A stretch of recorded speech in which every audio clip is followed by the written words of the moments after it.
بسم اللہ الرحمن الرحیم۔ ناظرین، حطین کے میدان میں عیسائیوں کی بدترین شکست اور سلطان صلاح الدین کی شاندار فتح کے بعد حطین کے میدان جنگ سے ایک شخص جس کا نام بالیان تھا باغ نکلا تھا۔ یہ عیسائیوں کا ایک بہت بڑا سردار تھا۔ حطین کی جنگ سے یہ جب بچ نکلا تو اس نے اپنا ایک قاصد سلطان صلاح الدین کی خدمت میں بھیجا اور التجا کی کہ اسے یروشلم میں داخل ہونے کی اجازت دی جائے تاکہ اس کے بال بچے جو یروشلم یعنی بیت المقدس میں ہیں وہ انہیں لے کر کسی محفوظ مقام کی طرف چلا جائے، کیونکہ اسے سلطان کے لشکر کے قریب سے گزر کر یروشلم کی طرف جانا تھا۔ لہذا اس نے سلطان سے یہ اجازت طلب کی۔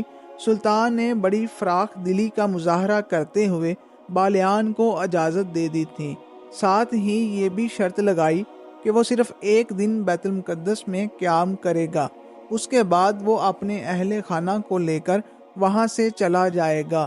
بالیان نے اسے تسلیم کر لیا۔ بالیان نے سلطان کے ساتھ یہ بھی وعدہ کیا کہ اپنے اہل خانہ کو یروشلم سے نکالنے کے بعد وہ کبھی بھی سلطان کے خلاف جنگ میں حصہ نہیں لے گا، لیکن بالیان اس وعدے پر قائم نہ رہ سکا۔ اس کی بدقسمتی کہ جب وہ یروشلم میں داخل ہوا تو یروشلم کے اندر اس وقت کوئی سرکردہ سالار موجود نہیں تھا، اس لیے کہ جنگ حطین میں نہ صرف یہ اور یروشلم یعنی بیت المقدس کا بادشاہ گرفتار ہو چکا تھا، بلکہ اس کے ساتھ بے شمار سالار و رہنما سلطان صلاح الدین نے گرفتار کر کے دمشق کی طرف روانہ کر دیے تھے۔ لہٰذا بالیان جب بیت المقدس میں داخل ہوا تو اس کا شاندار استقبال کیا گیا۔ لوگوں نے اسے بیت المقدس کا بادشاہ بنانا چاہا، لیکن اس نے لوگوں پر انکشاف کیا کہ اس نے ایک دن قیام کے لیے مسلمانوں کے سلطان سے وعدہ کیا ہے۔ اس پر عیسائیوں کے سب سے بڑے مذہبی رہنما اسقف نے اس سے کہا، میں تمہیں تمہاری قسم اور گناہ سے بری و ذمہ کرتا ہوں۔ اس قسم کے عہد توڑنے سے اس پر قائم رہنا زیادہ گناہ ہے۔ یہ تمہارے لیے ہمیشہ کے واسطے باعث تنگ دعا رہے گا کہ بیت المقدس اس مصیبت میں چھوڑ کر چلے گئے۔ تم جہاں بھی کہیں جاؤ گے عزت نصیب نہ ہوگی۔ لہٰذا ان تانوں سے متاثر ہو کر بالیان وہاں ٹھہر گیا۔ اس کے بعد بیت المقدس اور اس کے نواح میں جس قدر گرجے تھے اور وہاں جو دولت جمع تھی، عیسائیوں کے رہنماؤں نے ان خزانوں کے منہ کھول دیے اور لشکری بھرتی کرنے لگے۔ اس طرح شہر کے اندر لگ بھگ 60,000 مرد سلطان صلاح الدین کا مقابلہ کرنے کے لیے تیار ہو گئے تھے۔ دوسری طرف سلطان صلاح الدین نے حطین کے میدان میں دشمن کو بدترین شکست دینے کے بعد وقت ضائع نہیں کیا اور تبریہ شہر پر قبضہ کر لیا۔ اس کے 4 دن بعد اس نے بڑی تیزی اور برق رفتاری کے ساتھ حطین کے ساحلی شہر عکا کا رخ کیا۔ عکا شہر 90 سال پہلے یورپ کے نصرانیوں نے مسلمانوں سے چھین لیا تھا۔ سلطان صلاح الدین شاہین کی طرح شہر پر جھپٹا۔ شہر کے اندر جو نصرانیوں کا لشکر تھا وہ سلطان کے حملے کی تاب نہ لا سکا، لہذا عکا شہر پر مسلمانوں نے قبضہ کر لیا۔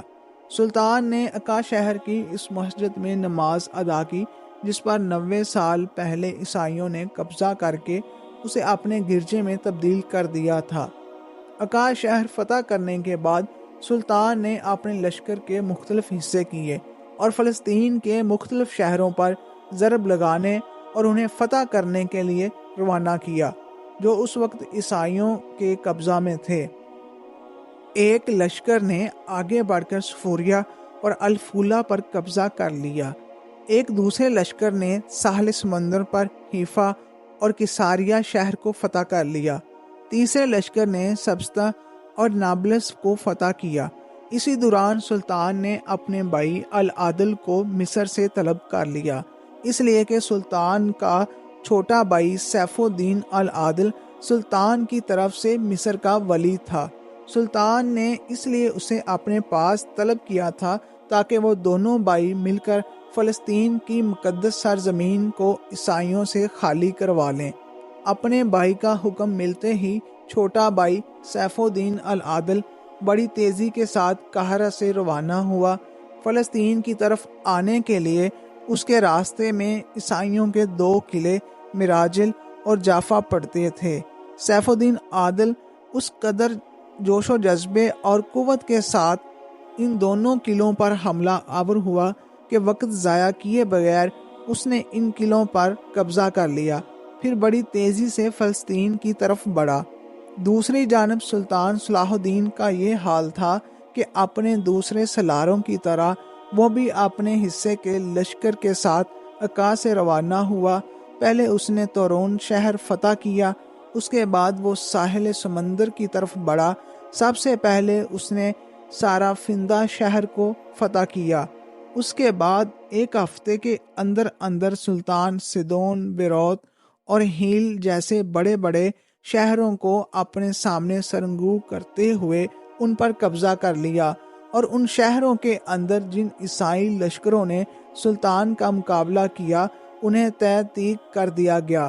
اب سلطان صلاح الدین کے سامنے ٹیمپلرز اور ہاسپٹلز کے 2 ٹھکانوں کے علاوہ ساحل پر 2 بڑے شہر رہ گئے تھے جن پر سلطان کا قبضہ ہونا باقی تھا، اور وہ اسکلان اور بیت المقدس تھے۔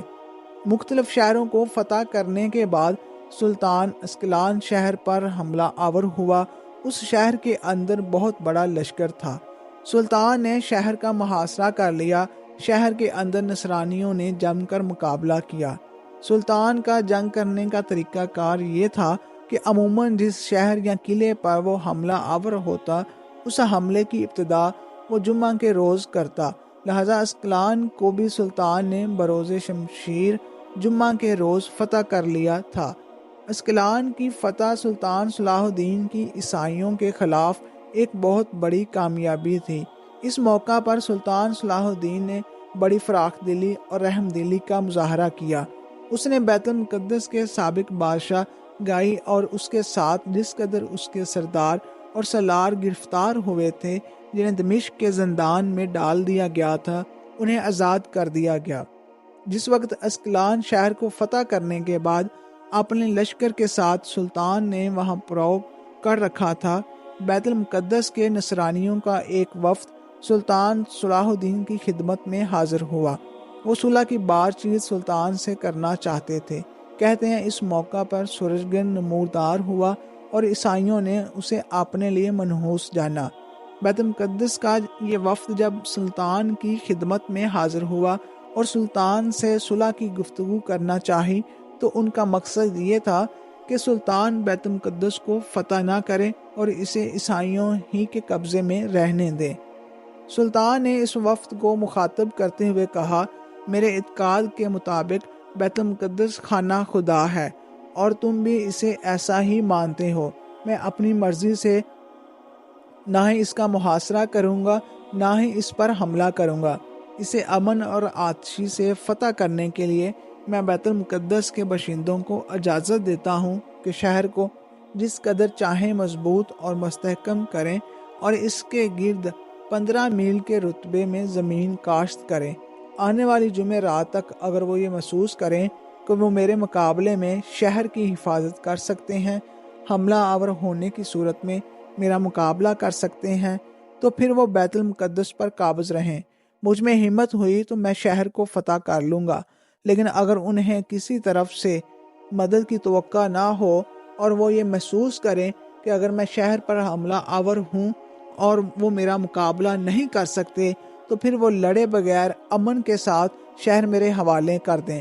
میں تمہیں وعدہ دیتا ہوں کہ بیت المقدس کے تمام باشندوں اور ان کے مال اسباب کی حفاظت احسن طریقے سے کروں گا۔